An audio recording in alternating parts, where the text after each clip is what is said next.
ಒಡಿಯೂರು ಶ್ರೀ ಗುರುದೇವದತ್ತ ಸಂಸ್ಥಾನದ ಶ್ರೀ ಗುರುದೇವಾನಂದ ಸ್ವಾಮೀಜಿಯವರ ಷಷ್ಠ್ಯಬ್ದ ಸಂಭ್ರಮ 2021ರ ಹಿನ್ನೆಲೆಯಲ್ಲಿ ಮಂಗಳೂರು ನಗರ ಸಮಿತಿ ವತಿಯಿಂದ ನಿನ್ನೆ ನಗರದ ಪುರಭವನದಲ್ಲಿ ಭಜನೆ, ಹರಿಕತೆ, ಸಂಸ್ಕಾರ, ಯೋಗ, ನಾಟಕ ಹೀಗೆ ಪಂಚ ಕಾರ್ಯಕ್ರಮಗಳ ಆರಂಭೋತ್ಸವ ಜರುಗಿತು. ಮಧ್ಯಾಹ್ನ ಶ್ರೀದೇವಿ ಭಜನಾ ಮಂಡಳಿ ಮೂಡುಶೆಟ್ಟಿಯವರಿಂದ ನೃತ್ಯ ಭಜನೆ, ಬಳಿಕ ಡಾಕ್ಟರ್ ಎಸ್ಪಿ ಗುರುದಾಸ್ ಅವರಿಂದ ಹನುಮತ್ ಭಕ್ತಿ, ಹರಿಕಥ ಸತ್ಸಂಗ, ಸದ್ಧರ್ಮ ಸಭೆ ನಡೆಯಿತು.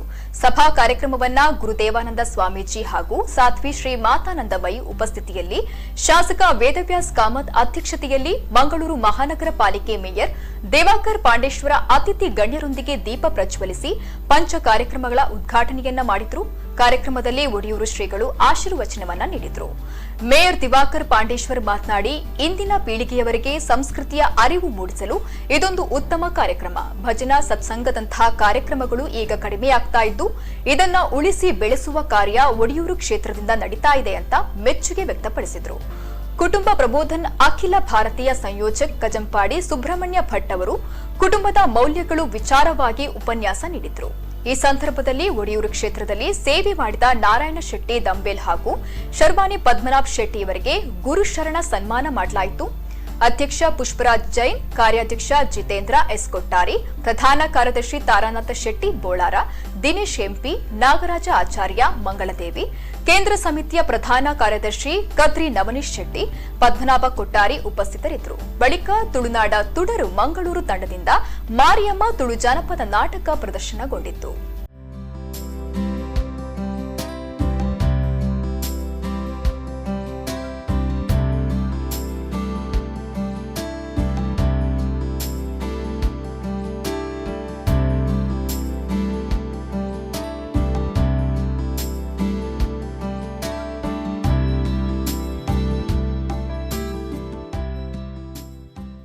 ನೆನೊರೆಗೂ ಉಪಕಾರ ಮಲ್ತೊಂದು ಬದುಕುನೋ ಬಾರಿ ಶ್ರೇಷ್ಠ ಬದುಕು ಪಂಡೆ ರೈಕ್ ಮಧು ವಿದ್ಯೆ, ಆಧ್ಯಾತ್ಮ ವಿದ್ಯೆ ನಮ್ಮ ಮಾತ ಆಧ್ಯಾತ್ಮಿಗಳಾಂಡ ಮಾತ್ರ ಸಮಾಜವು ಒರಿಪುಂಡು ಒಂದರ್ಥ ನಮಲ ಒರಿಯ ಸಮಾಜನು ಒರಿಯರೆ ಬುಡಿ ಅವೇ ಧರ್ಮ ಬೇತದಾಲಜ್ ಅವೇ ಧರ್ಮ ಬದುಕು ಬಿಡುವುದು ಧರ್ಮ ಅಂತ ಪಂಡೇರಿ.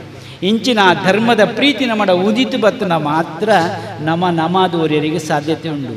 ಈ ಪುಟ್ಟು ಬರ್ಬ ಮಾತ ಎಂಕ ತೋಜನೆ ಅಜಿಪ್ಪ ಅಂತ ಬಂತೇರಿ, ಎಂಕ ತೋಜನೆ ನಲ್ಪಡುಲ್ಲೆ ಎಂದಕ್ಕೆ ಜತ್ತದು 40 ವರ್ಷ ಅಂಡು 40 ವರ್ಷದ ಅನುಭವ ಅಂಡು ಇಂಕ್ ನೆಟ್ಟು ಏತೇತು ತಿರುಗ್ಯಾರ ಅಪ್ಪಣ ಇಂಚೆಂಚೆ ತೋಳೆ ಲೋಕ ಅನುಭವ అని ಮಲ್ತೊಂದೆ ಒಂತೆ ಆತ್ಮೋನ್ನತಿದ ಕಡೆಗೆ ಸಾಗೊಂದುಲ್ಲೆ ಎಂಗೆ ವರ್ಕ್ ಅರ್ಥ ಅಂಡು ದಾನಿ ಎಂದಕ್ಕೆ ಆತ್ಮೋನ್ನತಿ ಇಲ್ಲದೆ ಸಮಾಜೋನ್ನತಿ ಸಾಧ್ಯವಾಗದು ಒಂದೊಂಜಿ ಪಾತ್ರ ತಿಕ್ಕನು ಐಕು ಬೋಡಾದು ಸಮಾಜವು ದಾಲಾಂಡ ಕೊರಿಯರ್ ಆವ 10 ಜನದ ಸೇರಿದ ದಾಲಾಂಡ ಒಂಜಿ ಸೇವಾ ಕಾರ್ಯಡು ತೊಡಗ ಇರಂದಾಂಡ ಅವು ಸ್ವಾಮಿಲಿಗೆ ಮಲ್ಲ ಕೊಡುಗೆ ಎಂದು ಯಾನು ಗ್ರಹಿತೊಂಬೆ ಎನ್ನ ಉಳ್ಳಾಡಿ ಸ್ವಾಮಿಲಿ ಉಳ್ಳಿರ್ತಾರೆ ಅರೆಗೆ ಸಂದುಂಡವು ನಿಜಾರ್ಥದ ಭಗವಾನ್ ದತ್ತಾತ್ರೇಯನ ಸಂದೇಶನೇ ಅವೇ, ಹನುಮಂತನ ಸಂದೇಶಲ ಅವೇ. ಮನೆಗೆ ಯಾರಾದರೂ ಅತಿಥಿಗಳು ಬಂದರೆ ಆನಂದ ಆಗ್ತದೋ ದುಃಖ ಆಗ್ತದೋ? ಎಲ್ಲರೂ ಒಂದೇ ಉತ್ತರ ಕೊಡ್ತಾರೆ, ಆನಂದ ಆಗುತ್ತದೆ ಅಂತ.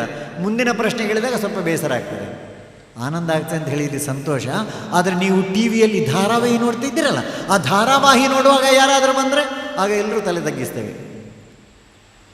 ಯಾರು ಯಾವಾಗ ಬಂದರೂ ಅತಿಥಿ ಎಂಬ ಶಬ್ದದ ಅರ್ಥವೇ ಅದು. ಅತಿಥಿ ದೇವೋಭವ ಅಂತ ಹೇಳಿದ್ದು ನಮ್ಮ ಮನೆ ಒಂದು ಆದರಾಲಯ ಆಗಬೇಕು. ಹಾಗೆಯೇ ಸಮಾಜಕ್ಕೆ ಬೇಕಾದಂಥ ಸೇವೆ, ಆ ಸೇವೆ ಮಾಡುವಂಥ ಸೇವಾಲಯ ಆಗಬೇಕು. ಭವನ ಅಂದರೆ ಮನೆ ಮಂತ್ರಾಲಯ, ಮನೆ ವಿದ್ಯಾಲಯ, ಮನೆ ಆದರಾಲಯ, ಮನೆ ಸೇವಾಲಯ ಆಗಬೇಕು. ಇಷ್ಟನ್ನು ಮಾಡಿದರೆ ನಮ್ಮ ಮನೆಗಳಲ್ಲಿ ಅನೇಕ ಜೀವನ ಮೌಲ್ಯಗಳು ತನ್ನಷ್ಟಕ್ಕೆ ವಿಕಾಸ ಆಗುತ್ತದೆ. ಸ್ವಾಮೀಜಿಯವರ ಅಪೇಕ್ಷೆಯನ್ನು ಪಡೆದಿಲ್ಲ. ಸಮಾಜ ಒಟ್ಟು ಮಾಡಿ ಸ್ವಾಮೀಜಿಯವರ ಈ ಒಂದು ಸಂಭ್ರಮವನ್ನು ಭಾಳ ವಿಶೇಷ ರೀತಿಯಲ್ಲಿ ಆಚರಿಸಬೇಕು ಅಂತೇಳುವಂಥ ಚಿಂತನೆ ಸಮಾಜ ಮಾಡಿಕೊಂಡು ಈ ರೀತಿಯ ಕಾರ್ಯಕ್ರಮಗಳನ್ನು ಮಾಡ್ತದೆ. ಅದೆಷ್ಟೋ ಭಾಗದಲ್ಲಿ ಗುರುಗಳ ಪಾದಸ್ಪರ್ಶದಿಂದ ಆ ಭಾಗದ ಭಜನಾ ಮಂದಿರಗಳಿರ್ಬೋದು, ದೇವಸ್ಥಾನಗಳು ಜೀರ್ಣೋದ್ಧಾರ ಆಗುವಂಥದ್ದಿರ್ಬೋದು, ಇಲ್ಲ ಇನ್ನಿತರ ಹಲವಾರು ಕಾರ್ಯಗಳು ಆ ನಗರದ ಅಭಿವೃದ್ಧಿ ಆಗುವಂಥದ್ದಿರ್ಬೋದು. ಇದೆಲ್ಲ ಆಗುವಂಥದ್ದು ನಾವೆಲ್ಲರೂ ಕಂಡಿದ್ದೇವೆ. ಹಾಗಾಗಿ ಗುರುಗಳ ಸೇವೆಯನ್ನು ನಿರಂತರ ಮಾಡಿದರು. ಎಲ್ಲೋ ಒಂದು ಕಡೆ ಹಿರಿಯರು ಹೇಳಿದ ಹಾಗೆ